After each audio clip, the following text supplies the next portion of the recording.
जाता है तो ईरानी मिसाइलों से डेल्टा कमांडोज का स्वागत होगा। कोई भी देश ऐसे नोटम आमतौर पर आंतरिक अशांति, सैन्य गतिविधियों या बाहरी हमलों की आशंका के दौरान जारी करता है। हमने आपको कल इस बात की जानकारी भी दी थी, ईरान खुद पर हमले से पहले इजराइल या अमेरिका पर हमला कर सकता है और इसके लिए ईरान की मिसाइलें भी तैयार हैं।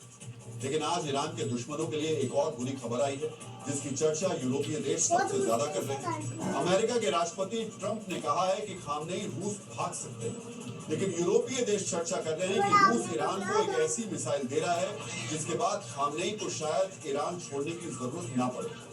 ईरान के डिफेंस सूत्रों ने इस बात का खुलासा किया है। ईरान को रूस से इस्कंदर मिसाइल मिलने वाली है और इस खबर के सामने आने के बाद सवाल उठ रहे हैं, क्या ईरान ने परमाणु बम हासिल कर लिया? रूस की इस्कंदर मिसाइल की ताकत और ईरानी परमाणु बम से इसके कनेक्शन के बारे में भी आज आपको जरूर जानना चाहिए। रूस की इस्कंदर मिसाइल की रेंज 500 किलोमीटर, यानी इससे ईरान अपने प्रॉक्सी के इलाकों यानी सीरिया, इराक और लेबनान से इजराइल के तेल अवीव और हाइफा तक हमला कर सकता है, जबकि अमेरिका के कुवैत, कतर, यूएई और इराक के बेस इसकी रेंज में आते हैं। इस्कंदर की रफ्तार 7 मैक यानी आवाज से 7 गुना ज्यादा है, इसीलिए इसको रोकना भी मुश्किल है। ये 480 से 700 किलोग्राम के वॉरहेड के साथ हमला कर सकती है। इस्कंदर परमाणु हथियारों को ले जाने में सक्षम है।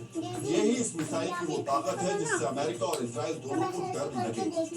इस्कंदर परमाणु वॉरहेड ले जा सकती है। अगर ईरान ने परमाणु बम बना लिया होगा या फिर बनाने के बहुत करीब होगा तो भी ये अमेरिका के लिए खतरनाक है, क्योंकि इस्कंदर के तौर पर ईरान के पास इसे लॉन्च करने के लिए एक भरोसेमंद और अचूक डिलीवरी प्लेटफॉर्म भी होगा। फिलहाल इस खबर पर ईरान और रूस की प्रतिक्रिया नहीं मिली है, लेकिन ऐसे गुप्त समझौतों की जानकारी इस संवेदनशील समय में दुनिया को नहीं दी जाती, ये भी एक रणनीतिक सच है। आज आपको ईरान पर हमले की धमकी दे रहे अमेरिका के लिए टेंशन वाली एक और तस्वीर देखनी चाहिए, जो बता रही है ईरान इस लड़ाई में बिल्कुल अकेला नहीं है। रूस के साथ साथ चीन और ब्रिक्स के देश भी उससे रणनीतिक सहयोग कर रहे हैं। अमेरिका से बढ़ते तनाव के बीच रूस, चीन और ईरान ने दक्षिण अफ्रीका के तटों पर एक संयुक्त सैनिक अभ्यास शुरू किया, जिसे ब्रिक्स देशों की बढ़ती सैन्य सक्रियता और रणनीतिक एकजुटता का संकेत माना जाता है। का नाम दिया गया है। इस युद्धाभ्यास को चीन लीड कर रहा है, जबकि दक्षिण अफ्रीका मेजबान की भूमिका में, जिससे अमेरिका के संबंध बहुत अच्छे नहीं चल रहे। वहीं ईरान हाल ही में ब्रिक्स में शामिल हुआ है। युद्धाभ्यास वाला गठबंधन अगर युद्ध के दौरान भी साथ आता है तो ईरान के दुश्मनों की टेंशन बढ़ सकती है। ये मित्रों, ईरान की मिसाइलों से अमेरिका से ज्यादा खतरा इजराइल को। तनाव को देखते हुए इजराइल भी अपनी सुरक्षा के लिए सबसे घातक हथियार तैनात कर रहा है। इजराइल ने अब लेजर से मिसाइल और ड्रोन गिराने वाली नई ढाल को एक्टिवेट कर दिया है। इजराइल की सुरक्षा अब आयरन बीम करेगी। आयरन बीम दुनिया का पहला ऐसा सिस्टम है जो गोली या मिसाइल नहीं बल्कि तेज लेजर किरण से हमला करता है, और ईरान की मिसाइल और ड्रोन पावर के सामने ये आयरन डोम से ज्यादा भरोसेमंद साबित हो सकता है। आज आपको ये भी जानना चाहिए इजराइल का आयरन बीम कैसे काम करता है। तो जैसे तेज धूप से कागज जल जाता है, वैसे ही आयरन बीम एक बहुत शक्तिशाली लेजर से दुश्मन की मिसाइल या ड्रोन को पिघला देता है। आयरन बीम का रडार दुश्मन के ड्रोन या रॉकेट को पकड़ता है, सिस्टम उसे ट्रैक करता है, लेजर किरण उस पर डाली जाती है, कुछ सेकंड में वो उठते उठते जलकर गिर जाता है। यानी ईरान अगर अपनी सुरक्षा को हल्के में नहीं ले रहा तो इजराइल ने भी तैयारी पूरी कर ली और मिडिल ईस्ट में एक बड़ी चिंगारी भीषण युद्ध की शुरुआत करा सकती है। ईरान में हिंसक प्रदर्शनों को देखते हुए अगले 24 घंटे सबसे ज्यादा महत्वपूर्ण है।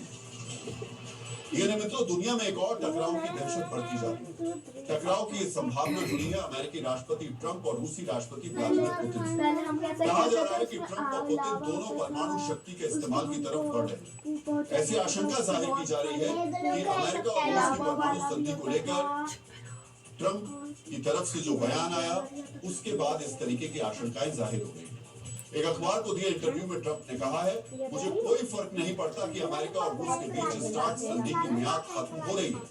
मुझे लगता है हम और रूस इससे बेहतर समझौता कर सकते हैं, लेकिन इस नई प्रस्तावित संधि में चीन जैसे देशों को भी शामिल करना होगा ताकि पूरी दुनिया में एटमी ताकत की सीमा तय की जा सके। मुझे कोई फर्क नहीं पड़ता। परमाणु संधि को लेकर ये शब्द इस्तेमाल करके ट्रंप ने संकेत दे दिया कि रूस के साथ की गई परमाणु संधि को लेकर वो गंभीर नहीं है और शायद ट्रंप इस संधि को जड़ से खत्म करना चाहते हैं। अब हम आपको इस संधि से जुड़ी जानकारी देने जा रहे हैं ताकि आप समझ सकें कि ट्रंप और पुतिन ने अगर संधि को खारिज किया तो इससे कितना बड़ा खतरा पैदा हो सकता है। वर्ष 1991 में अमेरिका और रूस ने स्टार्ट संधि पर हस्ताक्षर किए थे। इस संधि के तहत दोनों देशों ने तय किया था कि वो नए परमाणु हथियार नहीं बनाएंगे। वर्ष 2009 और 2021 में इस संधि की मियाद बढ़ाई गई। अब 5 फरवरी को अमेरिका और रूस की मौजूदा स्टार्ट संधि खत्म होने जा रही है। यानी मित्रों, अलास्का में ट्रंप के साथ मीटिंग के दौरान पुतिन ने संधि को आगे बढ़ाने का प्रस्ताव दिया था, लेकिन संधि को लेकर ट्रंप ने जिस तरह चीन का जिक्र किया वो इशारा दे रहा है कि ट्रंप वर्तमान संधि को आगे नहीं बढ़ाना चाहते। परमाणु संधि सिर्फ एक बिंदु है। पिछले तकरीबन 3 महीनों से पुतिन और ट्रंप के बीच तल्खी लगातार बढ़ रही है। सुपर पावर्स के बीच इस तनाव को समझने के लिए आपको अमेरिका और रूस की हालिया टाइमलाइन बेहद गौर से देखनी चाहिए। अक्टूबर 2025 में ट्रंप सरकार ने यूक्रेन को रूस के तेल और ऊर्जा संसाधनों पर हमले की अनुमति दी। 7 जनवरी 2026 को अमेरिकी नेवी ने रूस के एक कार्गो जहाज को जब्त कर लिया। 8 जनवरी को ट्रंप ने ऐलान किया था कि रूस से तेल खरीदने वाले देशों पर 500% टैरिफ लगाया जाएगा। 8 जनवरी की ही रात को पुलिस ने अमेरिका से प्रस्तावित यूक्रेन का युद्ध विराम प्रस्ताव ठुकरा दिया था और आज यानी 9 जनवरी को पुतिन ने ऐलान कर दिया कि यूक्रेन में अगर यूरोपीय देशों ने शांति सेना भेजी तो उस शांति सेना के सैनिक भी रूस का निशाना बनेंगे। दोनों पक्षों की तरफ से लगातार हो रही कार्रवाई और बयानबाजी बता रही है कि ना तो ट्रंप पीछे हटने के मूड में है और ना ही पुतिन। बड़ी ताकतों के बीच ऐसे ही टकराव को लेकर अमेरिका के पूर्व विदेश मंत्री हेनरी किसिंगर ने एक महत्वपूर्ण बात कही। किसिंगर कहते हैं कि परमाणु शक्ति से संपन्न देश असल में अंधे इंसान जैसे होते हैं। ऐसे देशों को नैतिकता या तर्क नजर नहीं आता, बल्कि अगर इन्हें एक दूसरे के सामने ला दिया जाए तो उसका नतीजा सिर्फ और सिर्फ तबाही ही होता है। ये निमित्तों कुछ ऐसे ही हालात अमेरिका और रूस के बीच में बनते नजर आ रहे हैं।